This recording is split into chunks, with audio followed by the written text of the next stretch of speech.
Am I pretty?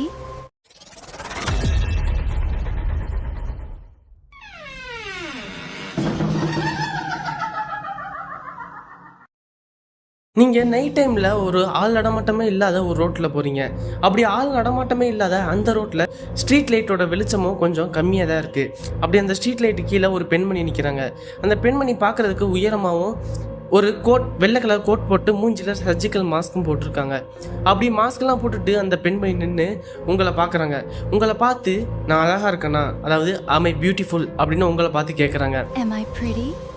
இதுக்கு நீங்கள் ஒரு நிமிஷம் யோசிக்கிறீங்க. யோசிச்சுட்டே இருக்கும்போது அந்த பெண்மணி திடீர்னு உங்கள் முகத்தில் உள்ள மாஸ்க்கை கலட்டுறாங்க.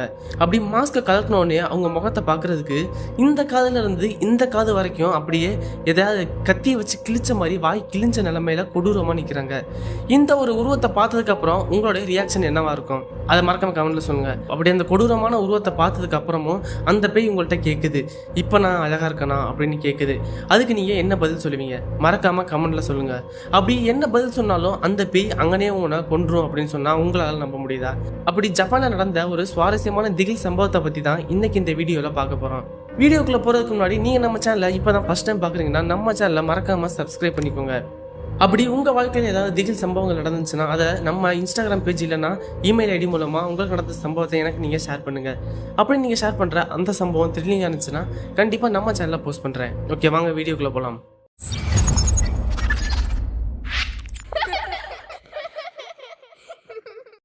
நம்ம பார்க்க போகிற இந்த பேயோட பேர் தான் கொச்சி சக்கியம்னா. இது எப்படி ஒரு பேயா மாறுச்சுங்கிற கதையை இந்த வீடியோ பார்த்துட்டே இருங்க, நான் சொல்கிறேன். அப்படி ஜப்பானில் 1979 தான் இந்த ஒரு கதை ஸ்டார்ட் ஆகுது. அங்கே ஸ்கூல் படிக்கக்கூடிய ஒரு 10 வயசு பையனுக்கு தான் இந்த ஒரு சம்பவம் நடந்திருக்கு.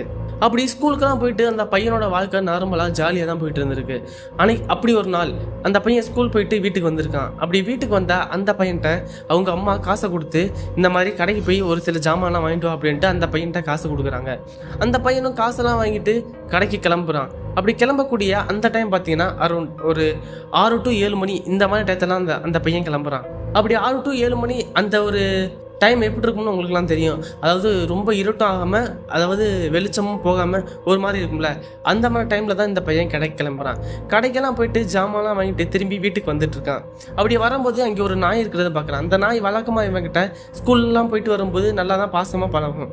அப்படி பழகின அந்த நாய் அன்னைக்கு அந்த பையன் திரும்பி கடைக்கு போயிட்டு வரும்போது அவனை பார்த்து ரொம்ப ஆக்ரோஷமாக குலைக்க ஆரம்பிக்குது. இந்த பையனுக்கு ஒன்றும் புரியல, இந்த நாய் எப்போவுமே நம்ம கூட ஜாலியாக தான் விளையாடுமே, இன்னைக்கு என்ன இப்படி பயங்கரமாக குலைக்குதுன்ட்டு அந்த நாயை லைட்டாக தடவி கொடுக்க போகிறான். அந்த பையனை இந்த நாய் கடிக்க வருது. சரின்ட்டு அந்த நாயை டிஸ்டர்ப் பண்ணாமல் அந்த பையன் நடந்து போயிட்டே இருக்கான். அப்படி போயிட்டே இருக்கும்போது அந்த பையனுக்கு பின்னாடி யாரோ ஃபாலோ பண்ணுற மாதிரி இந்த பையன் உணர்றான். ஆனால் திரும்பி பார்த்தா அங்கே யாருமே இல்லை. என்னடா யாரோ ஃபாலோ பண்ணுற மாதிரி இருக்கு, ஆனால் பின்னாடி யாருமே இல்லைன்ட்டு அந்த பையன் கொஞ்சம் பயந்துகிட்டே வீட்டுக்கு போயிட்டு இருக்கான். நான் ஆல்ரெடி ஒரு விஷயம் சொல்ல மறந்துருப்பேன். அந்த பையனோட வீட்டுக்கும் கடைக்கும் ஒரு 5-6 தெரு தள்ளி தான் அந்த பையனோட வீட்டில் இருந்து கடை இருக்குது. அப்படி பின்னாடி யாரோ ஃபாலோ பண்ணுற மாதிரி இருக்குன்ட்டு அந்த பையன் டக்குன்னு திரும்பி பார்க்குறான். ஆனால் யாருமே இல்லை. அப்படியே வீட்டுக்கு போயிட்டே இருக்கும்போது தான் அங்கே ஒரு பெண்மணி நிற்கிறத அந்த பையன் பார்க்குறான். அந்த பெண்மணி பார்க்குறதுக்கு ரொம்பவுமே உயரமாக இருக்காங்க. அப்படி உயரமாக இருக்கிறது மட்டும் இல்லாமல் அந்த பெண்மணி ஒரு வெள்ளை கலர் கோட் போட்டுட்டு மூஞ்சில் சர்ஜிக்கல் மாஸ்க்கும் போட்டிருக்காங்க. அதை பார்த்து அந்த பையன் கொஞ்சம் பயப்படுற மாதிரி இருக்கான். ஏன்னா அந்த மாதிரி பெண்மணி யாருமே இருக்க மாட்டாங்க. ஒரு கோட்டை மாட்டிட்டு சர்ஜிக்கல் மாஸ்க் போட்டு யாருமே வெளியில் சுத்த மாட்டாங்கல்ல. அது அந்த பையனுக்கு அன்யூஷுவலாக இருந்ததுனால அந்த பையன் அந்த பெண்மணியை பார்த்து கொஞ்சம் பயப்படுறான். இன்னொரு விஷயம் சொல்ல மறந்துருப்பேன், அங்கே ஆள் நடமாட்டமும் கொஞ்சம் கம்மியாக தான் இருந்திருக்கு அப்போதைக்கு அந்த பையன் கடைக்கு போனால் அந்த டயத்தில். இப்படி போயிட்டே இருக்கும்போது அந்த பெண்மணியை பார்த்தோன்னே அந்த பெண்மணி இந்த பையன்கிட்ட பேச்சு கொடுக்க ஆரம்பிக்கிறாங்க. என்னப்பா இந்த டைமில் தனியாக கடைக்கு போயிட்டு வரியா? ஆமாம் ஆண்டி, யாரோ நீ ஃபாலோ பண்ணுற மாதிரி இருக்குது, எனக்கும் கொஞ்சம் பயமாக இருக்குது அப்படின்ட்டு இந்த பையன் அந்த பெண்மணிகிட்ட சொல்கிறான். சரிவா அப்படின்ட்டு இந்த பெண்மணி அந்த பையனோட கையை பிடிச்சி வீட்டுக்கு கூட்டி போயிட்டு இருக்காங்க. ஆனால் அந்த பையனை கூட்டி போடுறது ஒரு பேயின்னு தெரியாமல் அந்த பையனும் அந்த பேய் கூட வீட்டுக்கு நடந்து போயிட்டு இருக்கான். அப்படி நடந்து போயிட்டே இருக்கும்போது அந்த பெண்மணி குச்சி சக்கிய ஒன்னான்னு சொல்லப்படக்கூடிய இந்த பேய் அந்த பையன்கிட்ட பேச்சு கொடுக்க ஆரம்பிக்குது. நான் அழகாக இருக்கேனா அப்படின்னு அந்த பேய் இந்த பையனை பார்த்து கேட்குது. என்ன ஆண்டி இப்படிலாம் கேட்குறீங்க, எனக்கு தெரியல அப்படின்னு அந்த பையன் கொஞ்சம் பயப்படுறான். அதுக்கப்புறம் அந்த பெண்மணி மூஞ்சில் இருக்கக்கூடிய அந்த மாஸ்கை கலட்டிட்டு அப்போ அந்த பையனை பார்த்து அந்த பெண்மணி இப்போ நான் எப்படி இருக்கேன், அழகாக இருக்கேனா அப்படின்னு ஒரு மாதிரி பயமுறுத்தக்கூடிய டோனில் அந்த பையன்கிட்ட பேசுகிறாங்க. அப்படி அந்த பெண்மணியை பார்த்தோன்னே இந்த பையன் ரொம்பவுமே பயப்படுறான். ஏன்னு சொல்லி பார்த்தீங்கன்னா, நான் ஆல்ரெடி சொன்ன மாதிரி அந்த பெண்மணியோட மூஞ்சியில் இந்த காதுலேருந்து இந்த காது வரைக்கும் வாய் கிழிக்கப்பட்டு ரொம்பவுமே கொடூரமாக இருக்குது. இப்படி கொடூரமான காட்சியை பார்த்தோன்னே அந்த பையன் பயந்து போய் வீட்டுக்கு ஓட ஆரம்பிக்கிறான். அப்படி என்னதான் ஓடினாலும் அந்த பேய் இந்த பையனை துரத்தி அது கையில் இருக்கக்கூடிய அந்த கத்திரிக்கோல் எடுத்து இந்த பையனையும் அது மாதிரியே வாயை கிழிச்சு கொன்றுது. அதுக்கப்புறம் அந்த பையனோட அம்மா வீட்டில் இருந்து கடைக்கு போன பையனை இன்னும் காணும் தேடிட்டு இருந்துருக்காங்க. அப்படி ரொம்ப நேரம் ஆகியும் வராத அந்த பையனை தேடுறதுக்காண்டி அந்த அம்மா வீட்டிலேருந்து கிளம்பி பக்கத்தில் உள்ள தெருக்கள்லாம் தேடி இருக்காங்க. அப்படி அந்த பையன் கிடைக்காதனால அங்கே பக்கத்தில் இருந்த போலீஸ் ஸ்டேஷனில் இந்த அம்மா கம்ப்ளைண்ட் பண்ணிடுறாங்க. அப்படி கம்ப்ளைண்ட் பண்ணி போலீஸ்லாம் வந்து தேடினதுக்கப்புறமும் அந்த பையனோட பாடி கிடைக்கல. இது இந்த பையனோட மட்டும் நிற்காம அங்கே இருக்கக்கூடிய மற்ற ஒரு சில குழந்தைகளும் திடீர்னு காணாமல் போக ஆரம்பிச்சிருக்காங்க. இந்த ஒரு செய்தி 1980களில் கொஞ்சம் பரவ ஆரம்பிக்குது. இதனாலேயே அங்கே உள்ள குழந்தைகளை பத்திரமா பார்த்துக்கணும் அப்படின்னு சொல்லி அங்கே உள்ள கவர்மெண்ட் ஸ்கூலில் ஆஃப் டே தான் வச்சுருக்காங்க. அப்படி ஆஃப் டே வச்சுருந்தாலும் பசங்களெல்லாம் அவங்க பெற்றோர்கள் தான் கூட்டி அந்த ஸ்கூலில் விடணும். அதே மாதிரி திரும்ப வீட்டுக்கு போகும்போது அவங்க பேரண்ட்ஸ் தான் திருப்பி வீட்டுக்கு கூட்டிகிட்டு போகணும் அப்படின்னு ஒரு ரூல்ஸ் போட்டிருக்காங்க. அதே மாதிரி ஸ்கூலுக்கு யாரும் தனியாக வரக்கூடாது, எப்போவுமே 5-6 பேர் கும்பலாக அந்த மாதிரி தான் வரணும் அப்படின்னு சொல்லி ஒரு ரூல்ஸ் போட்டிருக்காங்க. அப்படி இந்த மாதிரி இந்த குச்சி சக்கிய உணவை பற்றி ஒரு செய்திகள் பரவிட்டு வந்துட்டு இருக்கும்போது அங்கே இருக்கக்கூடிய லூனான்னு சொல்லப்படக்கூடிய ஒரு 12 வயசு பெண்மணி இதெல்லாம் சுத்தமாக நம்பாமல் அவங்க ஃப்ரெண்ட்ஸுக்கிட்டலாம் சொல்லியிருக்காங்க, இந்த மாதிரி குச்சி சக்கிய ஒன்றா எல்லாரையும் கொள்ளுதான், ஆனால் நான் குச்சி சக்கிய ஒன்றாவை பார்க்கணும் அப்படின்ட்டு அவங்க ஃப்ரெண்ட்ஸுக்கிட்டலாம் சொல்லி நீங்கள் வரீங்களா அப்படின்னு அந்த ஃப்ரெண்ட்ஸுக்கிட்டலாம் கேட்டிருக்காங்க. ஆனால் அங்கே உள்ள ஃப்ரெண்ட்ஸ் எல்லாம் நாங்கள் வரமாட்டோம், குச்சி சக்கிய ஒன்றா எங்களை கொன்றோம் அப்படின்னு சொல்லி அவங்களாம் பயந்துருக்காங்க. அதனால இந்த லூனான்னு சொல்லப்படக்கூடிய இந்த பெண்மணி மட்டும் குச்சி சக்கிய ஒன்றாவை பார்க்கறதுக்காக அங்கே உள்ள பார்க்குக்கு போயிருக்காங்க. அப்படி பார்க்குக்கு போனோடனே அங்கே பலத்த காற்று வீச ஆரம்பிச்சிருச்சு.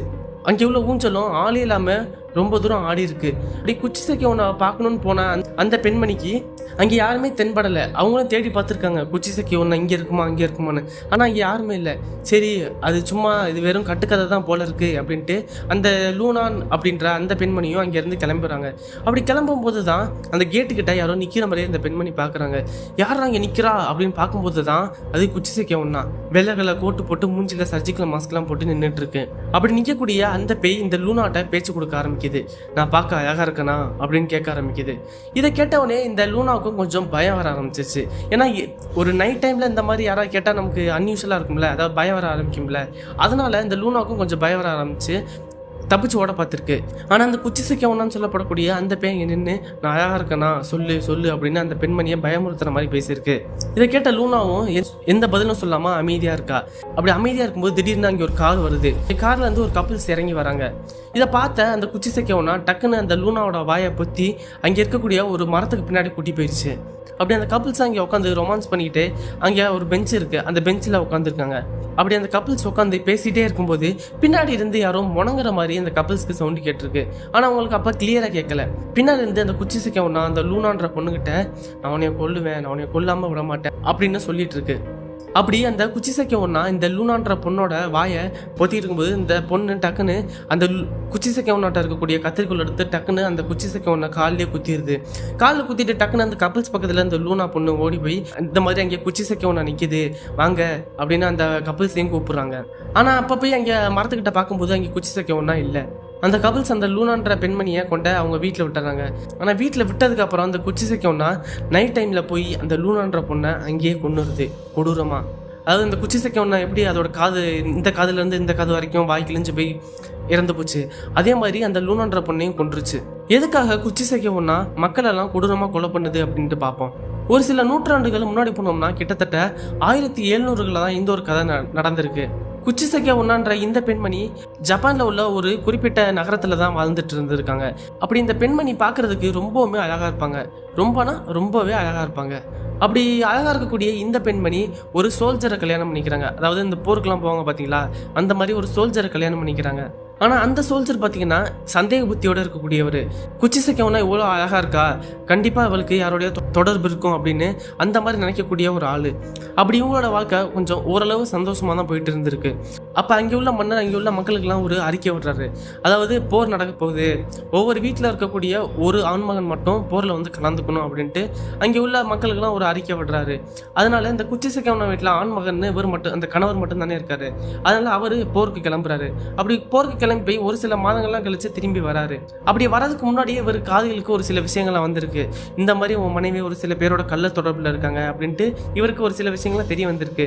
அப்படி அந்த சந்தேகத்தோட இவர் வீட்டுக்கு வராரு. வந்து பார்க்கும்போது இந்த குச்சி சைக்கியம் ஒன்றா அந்த பெண்மணி வந்து ஒரு ஆண் கூட தொடர்பில் இருக்கிறத இவர் நேரடியாக பார்த்துறாரு.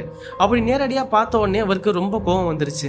அப்படி கோபத்தோட உச்சிக்கே போன அந்த கணவர் வந்து அங்கே இருக்கக்கூடிய ஒரு கத்திரிக்கோல் எடுத்து அந்த பெண்மணியோட வாயை கிழிச்சு கொடூரமாக கொலை பண்றாரு.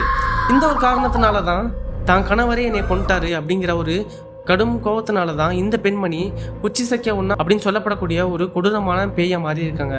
பேயை மாறினது மட்டும் இல்லாமல் மக்களெல்லாம் ரொம்ப பயமுறுத்தி கொலை பண்ணவும் ஆரம்பிச்சிருக்காங்க. அவ்வளோதான், இந்த ஸ்டோரி முடிஞ்சுச்சு. இந்த குச்சி சைக்கியம் ஒன்றாவை பற்றிய உங்களோட கருத்துக்களை மறக்காமல் கமெண்ட் செக்ஷனில் சொல்லுங்கள். இதே மாதிரி ஜப்பானில் நடந்த டெக்கின்னு சொல்லப்படக்கூடிய ஒரு பேயை பற்றி ஆல்ரெடி ஒரு வீடியோ போட்டிருப்பேன். அதை நீங்கள் என்ன பார்க்கலன்னா மேலே ஐ பட்டன் லிங்க் கீழே டிஸ்கிரிப்ஷனில் லிங்க் கொடுக்குறேன். மறக்காமல் அந்த வீடியோவும் செக் பண்ணி பாருங்கள், ரொம்ப சுவாரஸ்யமாக இருக்கும். இந்த வீடியோக்கு ஒரு லைக் பண்ணிட்டு மறக்காமல் நம்ம சேனலை சப்ஸ்கிரைப் பண்ணிக்கோங்க. உங்கள் வாழ்க்கையில் ஏதாவது திகில் சம்பவங்கள் நடந்துச்சுன்னா அதை ஸ்க்ரீனில் தெரியுற இந்த இமெயில் ஐடி இல்லைனா இன்ஸ்டாகிராம் பேஜில் உங்களுக்கு நடந்த சம்பவத்தை எனக்கு நீங்கள் ஷேர் பண்ணுங்கள். அப்படி நீங்கள் ஷேர் பண்ணுற அந்த சம்பவம் த்ரில்லிங்காக இருந்துச்சுன்னா கண்டிப்பாக நம்ம சேனலில் போஸ்ட் பண்ணுறேன்.